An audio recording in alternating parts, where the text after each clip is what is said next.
Hi friends, welcome back to my channel. இன்னைக்கு ரொம்பவே tasty and ஹெல்த்தியான பாரம்பரிய முறையில் கேப்பக்கூழ் எப்படி செய்யறதுன்னு பார்த்துடலாமா?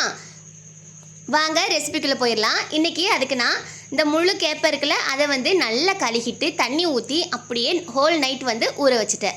அது நல்லா ஊறினதுக்கப்புறமா காலையில் அதை தண்ணியெல்லாம் ட்ரைன் அவுட் பண்ணிவிட்டு அதை அப்படியே ஒரு மிக்ஸி ஜாரில் சேர்த்துக்கலாம். சேர்த்துட்டு கொஞ்சம் கொஞ்சமாக தண்ணி சேர்த்து நல்லா நைஸாக அரைச்சி எடுத்துக்கலாம். ஃபர்ஸ்ட் டைம் அதை அப்படி நைஸாக அரைச்சிட்டு அந்த பால் மட்டுமே ஃபில்ட்ரு பண்ணிக்கோங்க.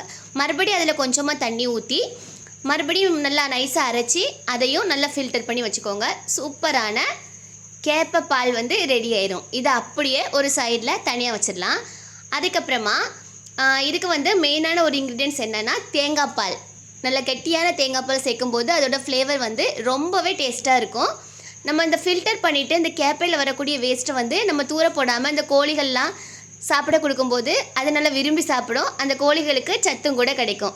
ஒரு அரை மூடி தேங்காவை திருவி தேங்காய் பாலையும் எடுத்து தனியாக வச்சிடலாம். அதுக்கப்புறமா இதுக்கு தேவைப்படுற இன்னொரு இன்க்ரீடியன்ட்ஸ் நாட்டு சர்க்கரை.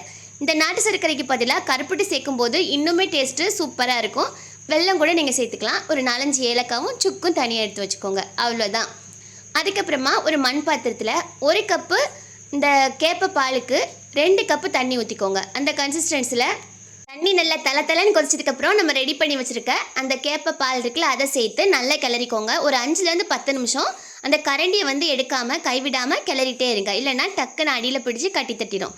நம்ம ஒரு 5 நிமிஷம் கிளறும் போதே அழகாக அந்த இதிலிருந்து கட்டி பிடிச்சி அல்வா மாதிரி சூப்பராக ரெடியாகி வந்துடும். நம்ம கேப்பை மாவில் செய்கிறதுக்கும் இந்த மாதிரி அந்த பச்சை கேப்பையை ஊற வச்சு செய்கிறதுக்கும் ரொம்பவே வித்தியாசம் இருக்கும். அந்த மாவில் செய்கிறத விட இந்த மாதிரி செய்யும்போது டேஸ்ட் ரொம்பவே சூப்பராக இருக்கும். ஒரு தடவையாச்சும் இந்த மாதிரி ட்ரை பண்ணி செஞ்சு பாருங்கள். குட்டீஸ்க்குமே இது ரொம்பவே ஹெல்த் பெனிஃபிட்ஸ் இருக்குது. கண்டிப்பாக குட்டீஸ்க்கு ஒரு தடவையாச்சும் இந்த மாதிரி வாரத்தில் ஒரு நாள் செஞ்சு கொடுங்க. இது அழகாக பாருங்கள், 5லேருந்து 10 நிமிஷம் குக் பண்ணும்போதே சூப்பராக ரெடியாகி வந்துருச்சு. இதுக்கப்புறமா நம்ம இனிப்புக்காக சேர்த்து வச்சுருக்க நாட்டு சர்க்கரையை நம்ம சேர்த்துக்கலாம். நாட்டு சர்க்கரையை சேர்த்து கரண்டியை வச்சு கைவிடாமல் கிளறிக்கோங்க. கொஞ்சம் பெரிய கரண்டி யூஸ் பண்ணி கிளறுங்க. அப்போ தான் கை மேலே தெரிக்காமல் நல்லா கிளறதுக்கு ஈஸியாக இருக்கும். ஈவனாக எல்லா பக்கமுமே சூப்பராக மிக்ஸ் ஆகிற மாதிரி கிளறிக்கோங்க. நம்ம நாட்டு சர்க்கரை சேர்த்த உடனே கொஞ்சமாக தண்ணி விட்டு வரும். அதுக்கப்புறமா ஒரு 5லேருந்து 10 நிமிஷம் குக் பண்ணிவிட்டு ஃப்ளேவருக்காக ஒரு 2-3 ஏலக்காவையும் கொஞ்சோண்டு சுக்கும் நச்சு சேர்த்துக்கோங்க. நீங்கள் உங்கள் வீட்டில் ஸ்வீட் செய்கிறீங்கன்னா நீங்கள் சொல்லாமலே பக்கத்து வீட்டுக்காரங்க கேட்குற அளவுக்கு அவ்வளோ ஃப்ளேவர்ஃபுல்லாக சூப்பராக இருக்கும். அவ்வளோதான். நல்லா இந்த மாதிரி பபிள்ஸ் எல்லாம் வந்ததுக்கப்புறம் அப்படியே ஸ்டவ் ஆஃப் பண்ணிட வேண்டியதான்.